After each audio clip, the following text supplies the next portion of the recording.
And welcome to the NFC West Huddle, a.k.a. the Kyle Kraska Gloating Show edition, as we head into the final week of the regular season with the Rams already locking up the division title. I'm Aaron Levine in Seattle, joined by Bailey O'Carroll in San Francisco, Richard Sines in Phoenix, and the aforementioned Kyle Kraska in L.A.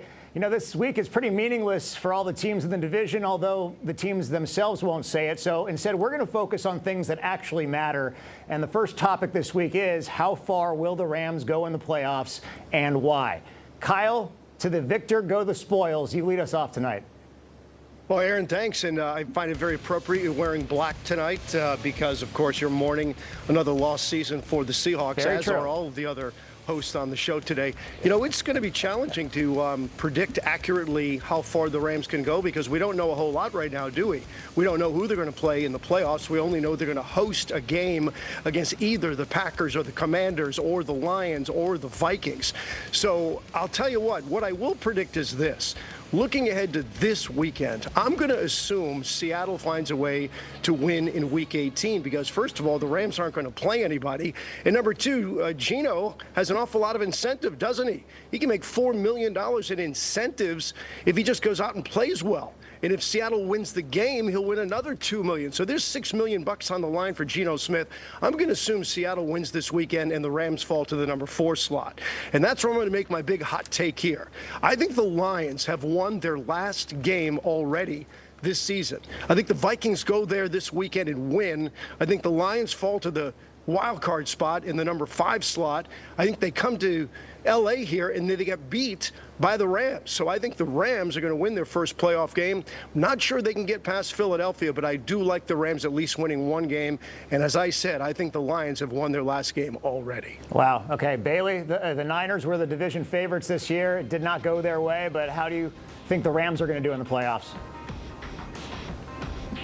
I don't know if I have a take as hot as the Lions not winning a playoff game. I know they didn't look too good against the Niners, but I'll say it's a very impressive roster, and they have really put on a show all season long with Dan Campbell hyping you up before the game and at halftime. I'm not sure how you don't win a playoff game, but I guess crazier things have happened.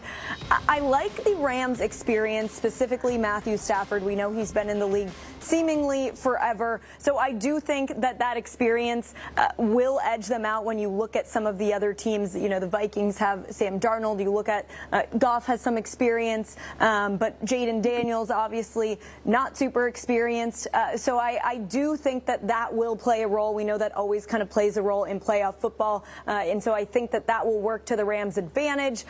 But I think that they can't have a one-dimensional offense. I think they need to have Puka Nacua come up big, but they also need to have Cooper Kupp come up big.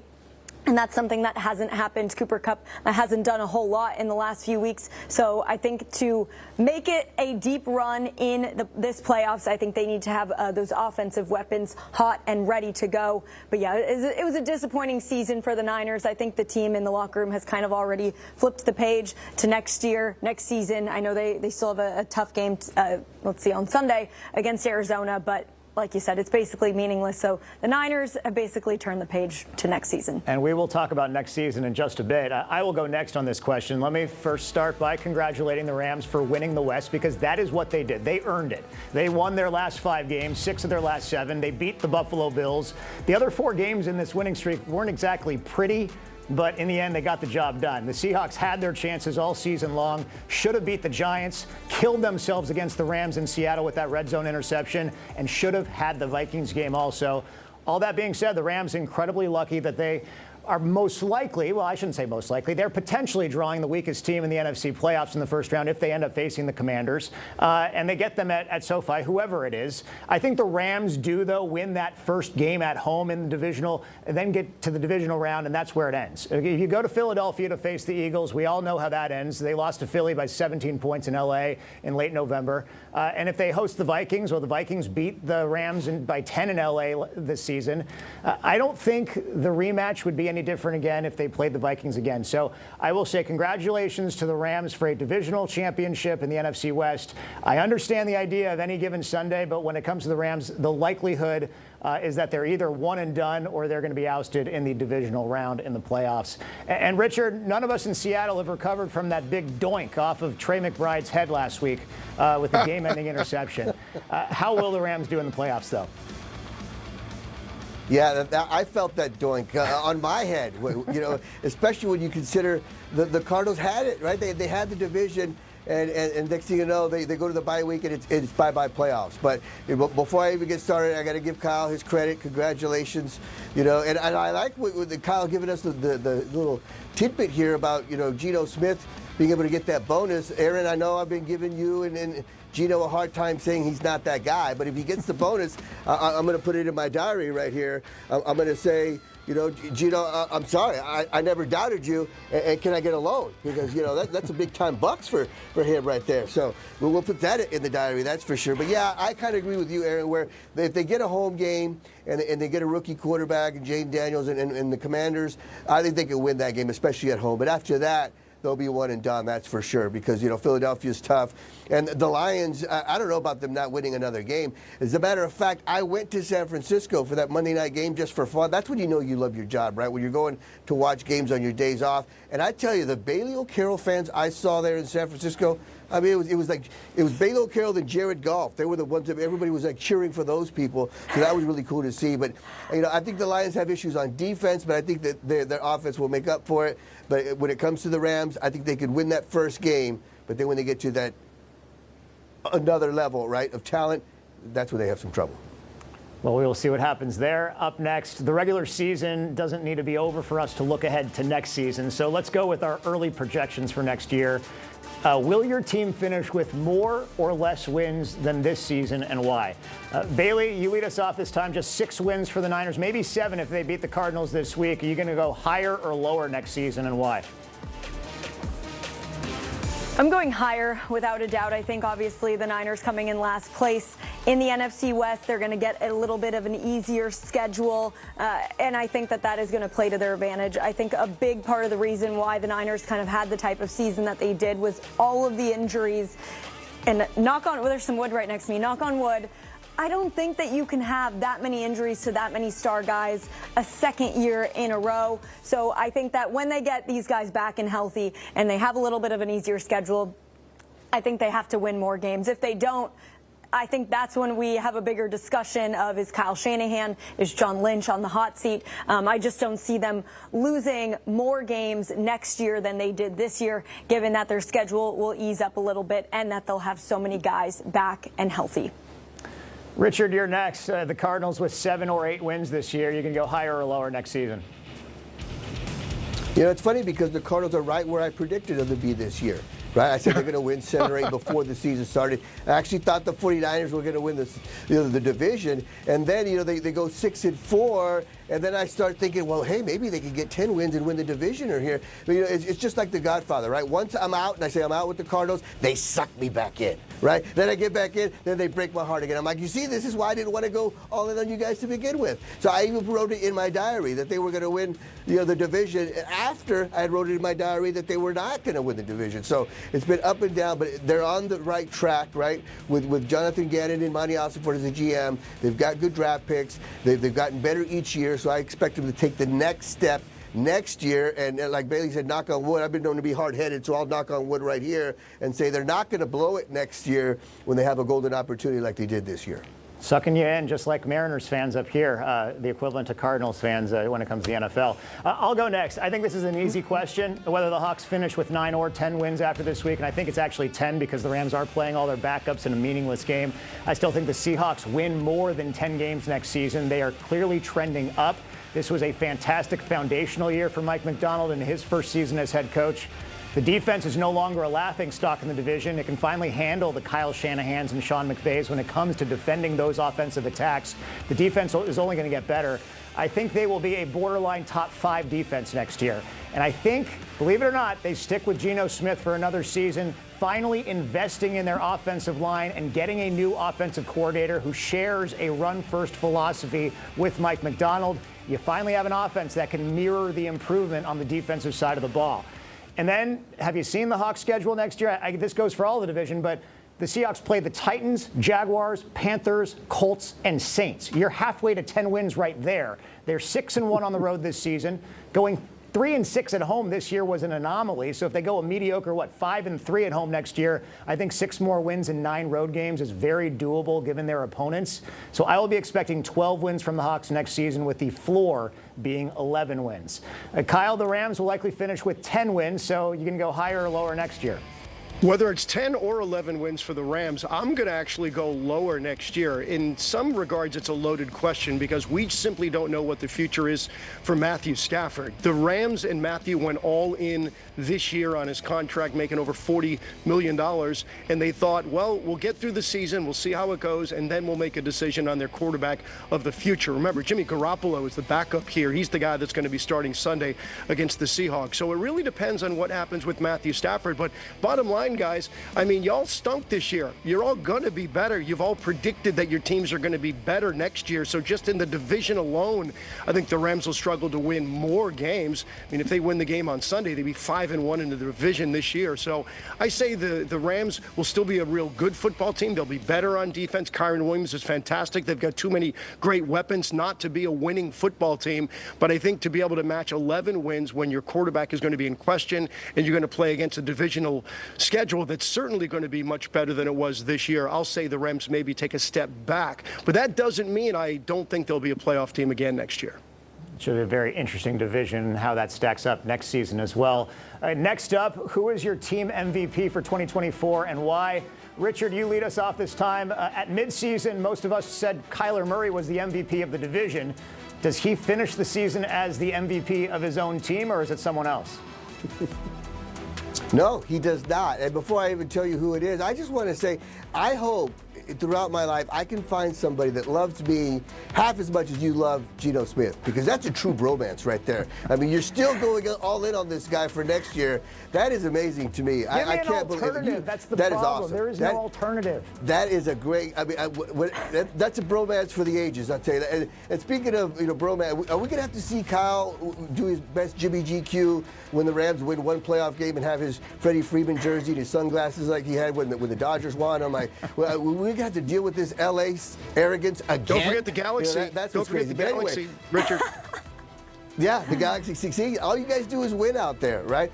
Well, but my MVP for the Arizona Cardinals is the guy that got my fantasy football team, the Chimichangas, to the Super Bowl, and that's James Conner, who is absolutely fantastic until the Super Bowl when he got hurt right before and couldn't play. It cost the Chimichangas the Super Bowl. James Conner has been fantastic. He's a guy that leads on and off the field. He's a leader in that locker room. He does everything the right way, and that's why they extended his contract. So you got to tip your cap to James Conner. That guy, even he didn't have to play in that last game, and he still wanted to start the game and kind of set the tone. And those are the kind of guys you need. I guess kind of like I love James Conner almost as much as you love Geno Smith, Aaron, but not that much. I'm still working my way up to that level of love. I get it. Again, I just can't come up with any alternative, and the quarterbacks in the draft this year aren't exactly the best, and the Seahawks draft spot is not the best either. Kyle, you're next. Who is the Rams MVP this season? Well, if you ask the Rams themselves, and they just, in fact, voted on the team MVP and all the team awards this week, they voted Matthew Stafford as their MVP. But I'm going to say no. I'm going with Kyren Williams for sure here, because Kyren Williams, over this past 5-game winning streak that they've had, has been sensational. He's averaged over 100 yards a game. He's got 5 touchdowns in those games, 1,300 yards on the season. He's been a touchdown machine, 14 on the ground, 2 receiving. And without Kyren Williams running the way he has been behind this rejuvenated and finally healthy offensive line, that is what has sparked this Rams team into the postseason. As you pointed out, Matthew Stafford has not been great over the last 3 games, ever since he went off in beating the Buffalo Bills and putting up 44 points in that game. Matthew Stafford has really struggled over the last 3 games, so I'm happy that the Rams are sitting him this weekend, give him a little bit of rest. But the Rams have still won those 3 games when he has been rather mediocre with only 1 touchdown. So Kyren Williams has been the force. He's been the guy that they need to rely on, and when they've got this running game going, this Rams team is tough to beat. So I'm saying Kyren Williams is the MVP of the LA Rams. I'll go next. I think the low-hanging fruit for the Seahawks MVP this season is Devin Witherspoon, because he was the only Pro Bowler named this week, and Witherspoon has proved every bit of a playmaker he was expected to be. Mike McDonald is putting him in better positions to affect the game. But I can't give team MVP to a cornerback who did not have a single interception this season. So instead, I'm going to give some love to a guy. Say Geno Smith. No, it's not Geno Smith. Absolutely not. Too many red zone interceptions, way too many interceptions in general. A guy who should be a Pro Bowler, though, not just an alternate, and I'm calling him a victim of East Coast bias now that he's hiding up here in the Pacific Northwest. Leonard Williams had a rebirth of a season. He was a monster on the defensive line. He matched a career high in tackles for loss. He had 9 sacks. That was the second most of his career and the best in 5 seasons. And just the third time in his career that he's topped 30 tackles. 4 more tackles on Sunday, and he sets a career high in that category as well. And oh, lest we forget the 92-yard interception return for a touchdown against the Jets, the longest for a defensive lineman in NFL history. Big-time props to Big Cat. You are at my MVP this season. Again, I would say Witherspoon and Ernest Jones IV get honorable mention from me. And Bailey, who was the Niners team MVP this year? Oh, man, this team has just really lacked consistency all season long, and a lot of that is because of all the injuries that they have suffered. I think, again, the low-hanging fruit, George Kittle and Fred Warner, those guys are the heart and soul of the locker room. They practice what they preach. They go out there every game, give it their all, no matter how old they are, no matter what injuries they may be playing through. Fred Warner playing on a broken ankle really all season long. So those guys are kind of my give it to me obvious MVP choices. I would say the non-obvious MVP choice would be the slew of running backs that the Niners have had. Each of them, you talk about next man up mentality. That's what really every NFL team harps on in the locker room. But that is something that the Niners have really harped on, especially when CMC went down, then Jordan Mason goes down. Feels like they're on their 7th string running back, and it feels like they really haven't skipped a beat. Everybody is kind of ready to go. So I give my MVP to George Kittle and Fred Warner, but honorable mention to the slew of running backs that have been ready and able to come in and fill, not completely fill, but attempt to fill CMC's shoes. Yeah, still a fantasy football owner's nightmare. Our last topic of the show. What is the biggest what-if moment from your team this season? I'll go first. Again, most people simply say, how did we lose to the Giants? You win that game, and this weekend means something to the Seahawks. But there were 2 points in that Rams game that are absolutely inexcusable. The first is that pick 6 by Cameron Kitchens, 103 yards, completely turned the tide of that game. Some of that is on Geno Smith. Some of that is on offensive coordinator Ryan Grubb for going trips left on the short side of the field, not giving his receivers any space to work with on that side of the field. But the biggest what if was not being able to convert a 3rd and 1 or 4th down and 1 in overtime from the Rams' 16-yard line. Completely inexcusable. And it's a microcosm of the season. The Seahawks running game ranks 30th.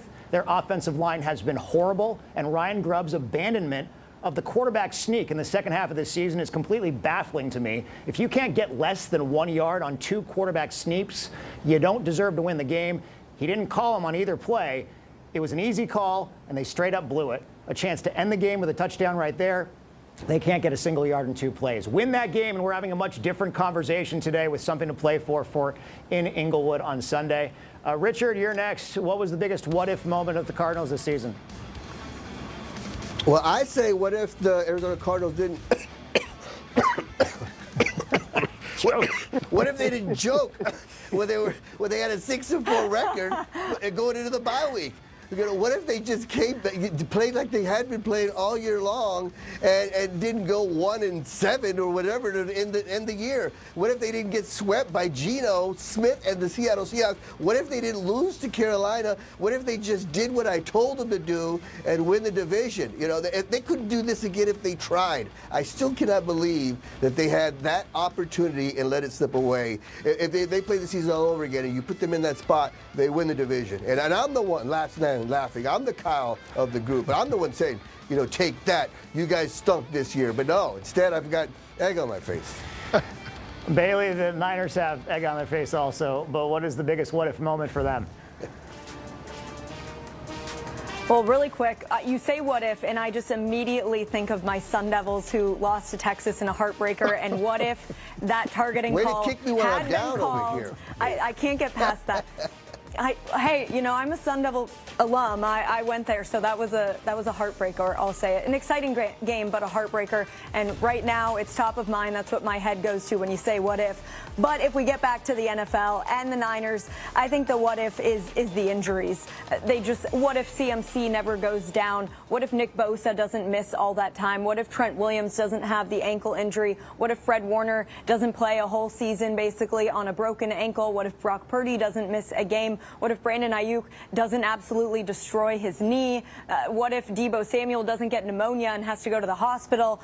Really, the list, I feel like I'm just barely scratching the surface, and I feel like I've named every player on the roster. What if Jordan Mason doesn't go down? And then I think the other thing is, what if Jake Moody, the Niners kicker, makes a few more field goals? They've struggled on special teams all season long. But I think the overarching theme, everything I just said, is what if the Niners were just a little bit healthier? Not even fully healthy, just a little bit healthier. Absolutely. And we gave them the first word. We give them the last word tonight as well. Kyle, the Rams are division champs, but what is your biggest what if moment of the season? Well, first of all, since we're giving shout-outs to our colleges, I'm going to say go Orange. Syracuse with the huge win in the Holiday Bowl over Washington State. So right on, boys. But I'm going to say my biggest what-if moment goes back early in the season. I think to myself, what if? What if my co-hosts on the Huddle had only listened to me early on in the year when the Seahawks were off to a 3-0 start, and I told them they won't even be in first place by Thanksgiving or Christmas, and they will definitely not win this division? What if Richard had written down in his diary when the Arizona Cardinals got off to that great start, and I told him there's no chance that they were going to win this division? What if Aaron, like I told him back in week 5, when the Rams were 1-4, that they would still win this division? What if he had bet just 1 month's salary on the Rams winning the NFC West? He would be retired right now. And here we are, the Rams, the one team, going to the postseason. And what if you all actually believe that the Rams are going to beat the Lions in round 1 of the playoffs and the Lions will not win a single game? What if? Well, if all that happens, I'll be back in a couple of weeks to have more fun with you right here on the Huddle. Clearly, you're not betting your salary on that, or you would be retired. And instead, we're all stuck with each other on this great show. A big congratulations again to the Rams for the divisional crown. This was so much fun. We're going to just keep this thing going throughout the playoffs as well. Thanks for joining us, everyone, and we will see you next week here on the NFC West Huddle.